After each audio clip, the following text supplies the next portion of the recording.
I am a dude, a man, a guy. Women scare me and confuse me, and I don't know what they like.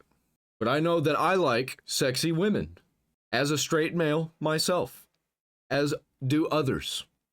And other men are the same as me. They are scared of women and don't know what women like.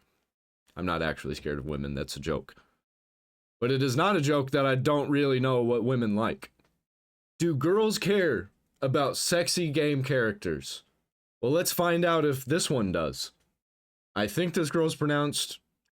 I think this girl's name's pronounced Angelica Tosh? Angelica Tosh. Link down there in the description if you want to check her out. Character design in games has always been kind of a delicate subject, but in recent years I find that more and more conversations surrounding this topic are becoming increasingly more volatile. One of the biggest debates in the community has always been around female characters in revealing or sexy outfits. I remember when the government was trying to do something about this back in the Tomb Raider days. They were like, we can't have this! You're teaching sex to children! Now look at us. They're actively teaching sex to children now. The establishment, I mean. In schools, in TV shows, in movies. I just watched a movie called Moon Man, and it was literally trying to do that. There was a sex scene in the middle of it, movie for kids, and it was like, you have to learn sometime. They've really flipped. They've really done a 180 since the Tomb Raider days. And now we're circling right on back. There for a while, they were like, body positivity, revealing clothes, be a slut, don't slut shame. Now that it doesn't fit the narrative, everything's changed. They're trying to get rid of it again because normal people are liking video games. Normal people like something. We can't have that. It's not the things that we told them that they can like. Again, this isn't a conversation that started yesterday, but since I opened this channel, and because we mostly focus on game aesthetics, I've often been asked what my take on this is, or do I actually care if a female character is wearing skimpy clothing? If it makes sense, and it doesn't look ridiculous and bad, unless it's supposed to, and the game is good in both of those situations, then it doesn't matter. Pretty much it just relies on whether or not the game is good. Do girls in general not like games where the characters are wearing revealing outfits? Before we get started, hi, my name is Angelica, and this is going to be kind of a shorter midweek video.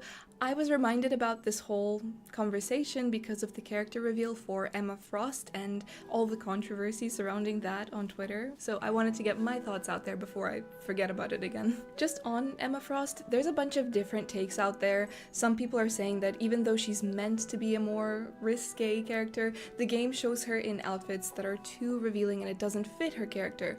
Other people just don't like her haircut. Like, there is a whole world of discussion here. I'm not a huge Marvel fan myself, so I wouldn't really know, which is why you guys can fill me in on your thoughts about that particular character reveal. But we're gonna focus on this strictly from the standpoint of revealing clothing. I can tell you right now that that chick in the Marvel Rivals, she looks like she belongs in Marvel Rivals. She looks like one of the other characters. She doesn't look like that she was just ham-fisted in there to fit a narrative, to pander. They knew what people wanted, so they put it in there, and they made it make sense. There are many ways to approach this topic, and I think that the best thing to do here is to talk about it from a place of balance. First thing, yeah, I do think there are probably people that are genuinely bothered about that sort of thing, and not just women. I think that there are definitely men that don't like those kind of games, or they wouldn't play them. However, I also think that there's a lot of fake outrage out there, particularly in places like Twitter, something to gauge likes and a lot of attention, blowing things out of proportion when it's really not that deep. The reason for that is because it's kind of in our nature to engage with something negative over something positive. It's kind of like the psychology behind reviews or ratings, and now I know this from my days of working in online customer support, but I found that more often than not, people will leave a negative review as opposed to a positive review. Now, that's not to say that people don't leave good reviews when they've had a great experience with a customer service rep, but just more often I've seen it happen that people will not go out of their way to give praise. I get this so much because whenever I make a video that's going against the grain, and I know a lot of people are gonna hate me and give me hate comments, that's when I get the most views. But it's also when I get the most dislikes. It makes no sense. But it does. It actually does make sense. 100%. People love to hate. People have been saying this since the beginning of humanity. The problem is, hey, You're not me! Ugh! But they will if they want to give a complaint. And that is why I think with this particular discussion, more often than not, you might see a lot of people up in arms about this sort of thing, and I think that a lot of others might follow suit because these sort of posts might get a lot of likes on Twitter. It's a safe opinion to have if so many people seem to agree with it, even if it's not one that you necessarily formed yourself. I just want to say this from my point. I don't engage in those kinds of posts. The ones that I engage in are like, hey, do you remember Ratchet and Clank? What's your favorite game from the Xbox 360 era? What are some PlayStation 2 hidden gems that you could recommend that I haven't played yet? Do you remember Existenz? That movie's crazy. Point of view, and I know that a lot of other women will say the same, no, we do not care about revealing clothing in video games, nor do we find it offensive. In fact, I think that games with such characters can often have a special appeal for a female audience, which I will explore in this video. But going back to balance for a second, look at one of the most controversial games with revealing outfits, Mortal Kombat, particularly Mortal Kombat 9. There's a special focus on certain physical aspects of the female characters in this game. The outfits are what they are, they do really leave very little to the imagination. But I have talked about this before. We're looking at a game where you can break all of your opponent's bones, take out their spine, and eat their brain. Are revealing outfits really the biggest concern here? It's meant to be over the top, comically so, which I think they've definitely achieved. And this is very on brand for Mortal Kombat. This is a game that had the US Senate hold hearings around game violence, and eventually this led to the creation of the ESRB rating system. And now people like that have made their way into being publishers for AAA gaming studios. So now everything's safe. They don't want to get backlash from the government, because that's risky. They might ban our game. Remember what they did to GTA San Andreas? They were going to make the game adults only for something that wasn't even in the game. Two of the most violent new video games. First, we have Mortal Kombat, which is a martial arts contest involving digitized characters. We're going to show two versions of the game. In the first segment, which is Sega's version, blood splatters from the contestants' heads. When a player wins, the so-called death sequence begins. The game narrator instructs the player to finish, and I quote, finish his opponent. The player may then choose a method of murder, ranging from ripping a heart out to pulling off the head of the opponent with spinal cord attached. The outfits are pretty in line with the iconic look of the characters, and with that comes a lot of cosplay potential. I would say that the girls from Mortal Kombat are probably some of the most popular characters for cosplay. And the reason for that is because I think it's a generally easy thing to put together for cosplay, in my opinion. I don't think that's it. I mean, that's probably part of it, but I also think that women just want to look sexy. They want to attract mates. Even if they already have a mate, they still want to attract people. They want attention. That's why they do it. Women were extremely against such character design. They wouldn't cosplay these characters. There wouldn't be any appeal. But in this case, I'm not just talking about professional cosplayers. I'm talking about girls who don't do any sort of content creation, but they will buy these outfits for themselves for Halloween parties and all sorts of other fancy dress opportunities. I've seen this on a website like Shein, where people have purchased these outfits and left reviews. Something like, loved the outfit, wore it to a Halloween party, etc. I've even cosplayed this myself for a photo shoot. You'll often hear people say stuff like, women do this for male attention, and I mean, sure, if you are a professional cosplayer, obviously you're gonna want attention and appreciation for your work. That's the reason that you post it online, that's the whole point. But people really underestimate the element of buying an outfit like that for yourself, literally just to dress up and feel good about yourself. I think women look at one of these costumes and they imagine themselves in the costume, and that's why they look at all of the stuff and think it's cool. Because they're looking at it not being like, oh, that person looks cool. Somebody would look cool if they wore this. No, they're looking at it thinking, I would look cool if I wore this. Especially if it's a franchise or a character that you're really a fan of, there's something euphoric about looking in the mirror and seeing yourself in one of their iconic looks. And you know what it is? It's just a bit of fun. I know a major argument here is around RPGs, where they do this thing that male characters will have all this cool armor that really protects them, and then the female variant will be kind of like a swimsuit. And sure, I can understand that. For example, in World of Warcraft there are several pieces like that, but at the same time your female character can also look like this. So there are options. Even given the options, very often I've seen girls that will do— I mean, I'm pretty sure there's an option in most of those games where you can just be a dude in your underwear who's got like strength to the max or toughness to the max, and you don't even need armor.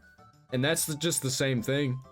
transmogs with those other pieces, just because it's fun. I was asked specifically to give my opinion on the character from Stellar Blade, and I'll be honest, the reason that I wouldn't play Stellar Blade isn't anything to do with the outfits that the character wears, but it's more so the game itself. Like, I'm not really a fan of JRPGs, and I know that this is a game that was made in Korea, but this particular art style is something that doesn't appeal to me. Like, I was never— It appeals to me very much.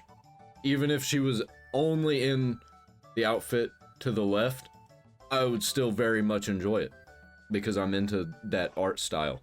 But she strikes me as more of a fantasy type art style enjoyer rather than anime, particularly the cyberpunk style. You know, a Final Fantasy kind of girl, and this is what it sort of reminds me of with the face. I do make an exception for Souls games though, but this personally doesn't appeal to me. That and that kind of hyper futuristic sci-fi genre, I just don't really play those kind of games.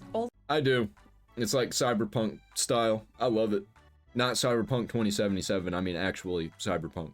Although I do love 2077. The time. I have a few exceptions, but I know that there's plenty of girls that would play it. For example, I'm not a fan of anime, but loads of other girls are. And there's like these anime figurines that have very detailed assets of the female characters. Someone like Boa Hancock from One Piece, I believe. I've seen girls have this as part of their streaming setup, or just in general they buy it for their room. Also, it's a very popular cosplay character. And you can't talk about this without mentioning Tomb Raider. But again, I've never had a problem with this. She is a physically fit character, usually in very hot countries, jumping around, climbing stuff. I don't really see it as oppressive or objectifying. If anything, it's kind of like gym inspiration. I asked my mom about this topic and I showed her some of the more controversial characters, and she said exactly the same thing that I'm saying right now. Like, it's a game, they're fictional characters, there might be more of a fitness inspiration, cosplay inspiration. It's more of a good thing. Very often you'll see this sort of thing criticized for appealing to the male fantasy. Alright, but there's also plenty of stuff that appeals to the female fantasy in media. Are we meant to just make stuff that doesn't appeal to anybody? Because they've tried— Yes. Because somebody might not like it. Especially the person who's bitching about it. They really don't like it. They're gonna try and work their way to the top any way that they can to get your thing shut down. And there's thousands of people like this that are working in these industries. that, and surprise, surprise, it appealed to nobody. Here's my take. Adults looking at other adults is completely fine. As long as they are adults and fictional and they fit in the world that they're in and it makes sense that they look the way that they do, I don't really have a problem with it. It would be a different story if they took a person from real life and disrespected them somehow and maybe over-sexualized them for the purpose of making them more appealing. But when it's fiction and it's clearly fun and appealing for more than just men, I really don't see the harm. One thing that I do have a very hard stance on is anything to do with children, however. That's where myself and I think every other decent person will draw the line. I can't actually think of any games that have done this with children, but I know this is a thing in certain anime, and maybe if there are games out there that are based on this anime, that could potentially be a thing. If she's talking about naughty stuff involving underage people, trying to not get caught by the YouTube censors, if that's what she's talking about, I agree. However, if we're going beyond that and we're going to like violence, I don't mind violence against kids in video games. I wish there was kind of more of it because sometimes it's immersion breaking and doesn't make sense. Not wanting to just kill all the kids in Skyrim, but I mean some like really dark, grueling storylines that involves a child getting ripped apart, ripped to pieces, you know? Having the worst things imaginable done to them. Minus the naughty stuff. I don't know, it's nothing that would have ever been on my radar, but I think that this is where the outrage should be directed, if it does exist. You know, I always hated these shows like Toddlers and Tiaras, where you had the little girls in like layers and layers of makeup, and they made their faces look so much more grown up, and then their moms would teach them how to do all of these poses, and it clearly appealed to a very specific audience that you don't want. We would have beauty pageants in our small town, and you know who half the audience was? It was old men who were hanging around the park, who happened themselves along a beauty pageant. And I know most of the people, because I lived in a small town, that these guys were just fucking creeps. They might not have wanted to actually, like, sleep with the girls, but they just wanted to look. They just wanted to gander. Tell them how pretty they are. There were definitely some actual real creepos there too, though, because it was just outside in the park, open to the public. They stopped doing that after a while. It's gross. They did not let children be children. And a lot of mommy and daddy influencers do this as well, where they dress their kids a certain way or put them in certain situations, which again will appeal to this particular audience. I hate all of that. And I know that this is slightly off topic, but since we're talking about it, I'll just mention it. The internet is not a place for children. I will never show my daughter's face on camera. As someone who puts themselves out there the way that I do, I know all of the baggage that comes with it. There's some really messed up people online that can say some really horrible, unthinkable things, but I can handle that. I don't care about all of it. Like, the difference is that I can take it, and I, as an adult, made the conscious decision to make content online. My daughter, however, did not. And when she's old enough to make the informed and conscious decision about whether or not she wants to be online, it'll be absolutely her decision. But yeah, to summarize, myself and many other women do not have any problem with sexy game characters. Everybody likes looking at people that look good. People like to dress up as people that look good. It's for fun. Yeah, makes sense. Regular women who I would hang out with and actually be friends with without trying to sleep with them like the things that I like. Who knew? Who could have guessed? And at the end of the day, it's only a game. Why you have to be mad? And that's that for today's video. If you enjoyed, please be sure to leave a like and subscribe. I really appreciate it. As always, a big shout out to my channel members. Thank you guys for all of your support. And I'll see you all in the next video. Be seeing you. I like this chick. I'm probably gonna have to subscribe to her. Because I like her vibe, I like the background music, she's got like a fantasy vibe to her. And she's completely right, in my opinion. In my experience. That normal women like normal things that normal dudes like also. And sometimes it's a lot different, and sometimes it's a Venn diagram. The cool factor overlaps. Leave a like on this video. Subscribe if you have not. Buy a t-shirt, something. I'm out. See you in the next one.